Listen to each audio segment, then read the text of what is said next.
probably gonna get hated for this, but that's okay. At the end of the day, it's just my opinion. You can agree or disagree, and that's totally fine. And for those who are enjoying the game, great, good for you. Keep enjoying it. But it seems like, in my opinion, the game Only Wrestling for forever. I think it was struggling commercially, and it was criticized for several reasons. And I think I can give out a few reasons, not much, but I'm gonna try. So the first one, it had limited content at launch. So compared to like games like WWE, I don't know, probably 2K23 or 24, like Fight Forever launched with a small roster. It had a few match types and just very minimal creation tools like create a wrestler and create arena. And I know if we say, oh well, WWE has that, so why does that matter? Well, I think the problem is like when you're spending a full game and you're getting bare bones or half-ass like things regarding of the game, I would be pretty pissed. Because if I'm paying a full price of the game, I expect everything to be in the game. But you have to pay each individual thing just to get the full content of the game. Like that's ridiculous. Because that means I'm paying more for stuff that should already be implemented in the damn game. But anyways, like I said before, it had a small roster, had few match types, and just the wrestling games are just so used to be feature set, and I just feel that it could definitely use more. And the other reason I think that the issue was it was outdated graphics. Like the game used some sort of cartoonish arcade style like WWF No Mercy and the WrestleMania, which I understand that fans are gonna like it due to nostalgia reasons. It feels like you're playing the Nintendo 64, and I get that. But we are in a whole different era. We're in a whole different timeline. Like people want to see different things every day. It's pretty much like people want the new shiny toy. That's exactly what it is. And to me, it just felt like WWE All Stars as well. Maybe not too cartoonish. Maybe not the way that is really implemented, but it just felt like outdated in a way when it comes to graphics as well.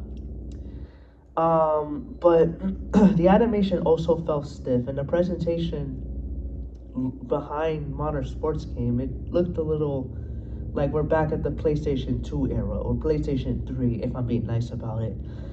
The other issue I had was the development problem and the long delay. So the game was developed by Ukes, which a lot of people will still prefer Ukes because of what they did with the WWE games. However, development started around 2020, but the release was constantly getting delays. By the time it came out in 2023, expectations were really high. So when it finally launched, it felt unfinished compared to the hype. So you could see why fans were really upset and disappointed with the idea.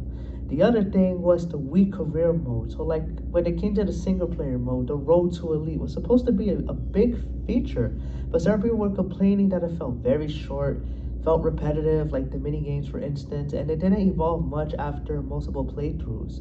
And career modes are usually the main long-term hook for wrestling games, and it just felt very short. It was like playing constantly tic-tac-toe to get to the top, and I'm like, that's just ridiculous.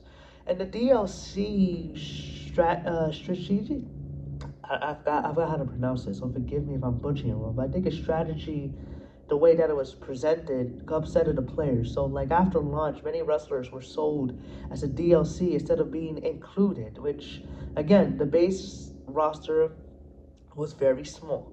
And some big names arrived months later as paid content. So like I said, you are expected to get everything in the game. But instead of doing that, you're paying more just to get more people. And it's like it's a ripoff because it's like, can you imagine if that worked during the PS2 era? Like in the PlayStation 2, in order to get the characters, you had to basically complete the game. And then when you do, you constantly get the characters.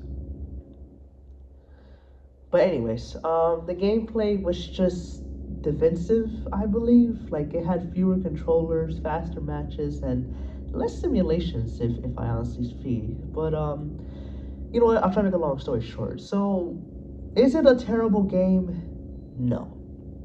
In a way, it does have its fun moments, but In this particular case, it felt small, outdated, overpriced compared to to its competition, which led to weak sales and mixed reviews.